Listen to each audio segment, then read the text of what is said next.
Stop being so high and mighty and do your job. You'll have me fired too. 3. Don't tempt me. Good evening. I'm Megan Wolfe. And I'm Jeremy Dawson. Our main headlines tonight. The establishment strikes back. The World Council has agreed today to impose punitive sanctions on the people of this country.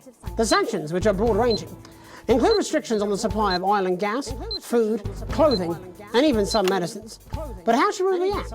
We asked the public.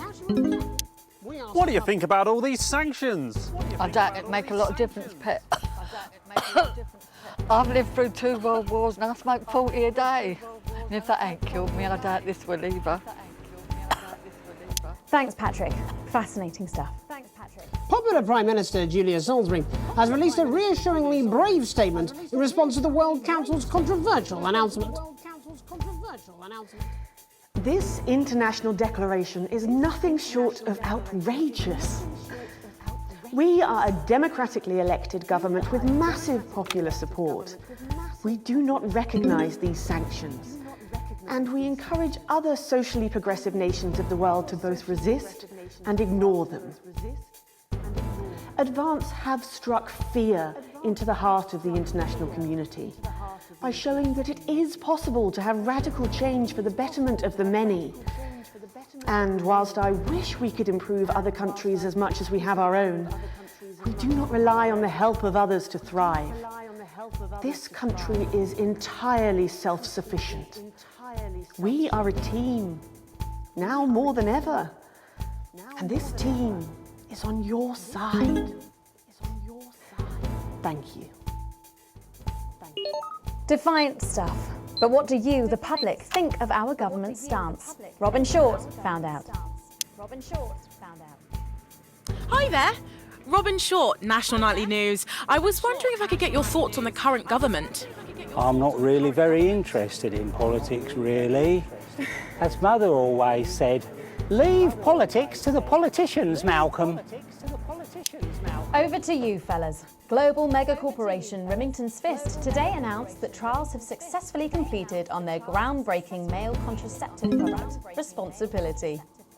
The drug has been passed by the government for general release, but the small print warns that, in rare cases, side effects can include blurred vision, enlarged genitalia, and increased risk of stroke. No double entendre intended. But what do you, the public, think of Sophia Remington's latest venture? Patrick? What are your thoughts on the new male contraceptive pill? I'm doing that now, aren't I? I can't see what's wrong with a washable lamb's bladder. It was fine for me and Harold. All 17 of my kids use the same method to this day. And my firstborn even uses the same bladder. Still at my age, who cares? Okay, all right, yeah. A momentary lapse of reason.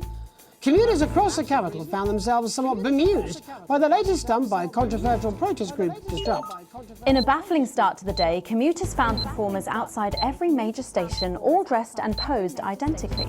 Whether we're supposed to be amused or intimidated is anybody's guess, Jeremy, but most commuters didn't even stop to notice.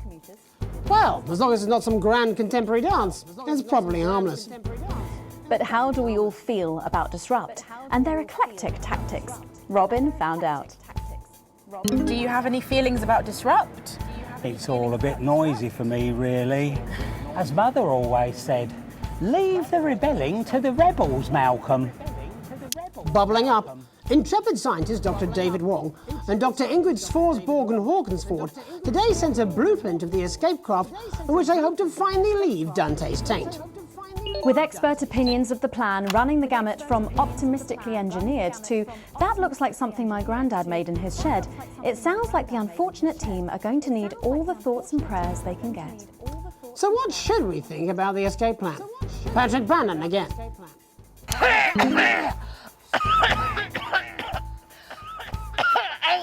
Yeah, don't worry, they're going to cut all this, aren't they? It's disgusting.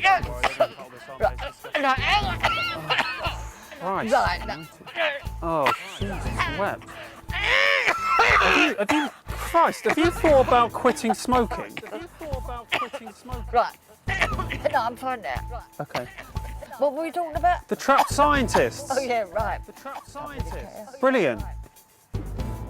I am not a number, Applications finally opened today for the new Advanced Team Membership Cards, a scheme by the government to allow fast access to all the new public services being introduced daily.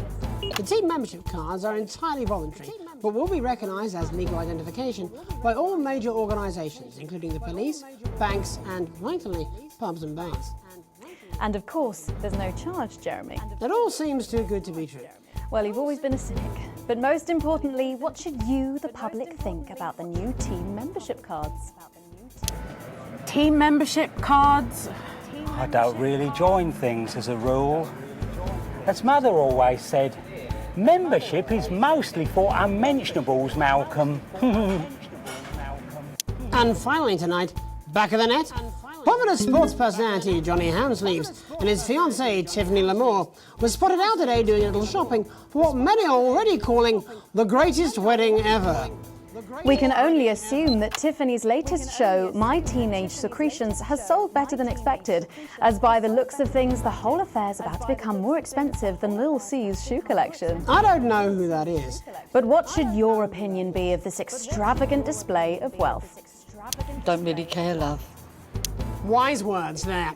Later tonight, in a bit of a switcheroo, it'll be Jeremy in the culture chair, spitting rhymes with popular rapper Jay Zus. And then we'll both be chatting with a familiar team of thespians set to take the nation by storm again. That's all coming up on tonight's National Nightly Nightly News. News.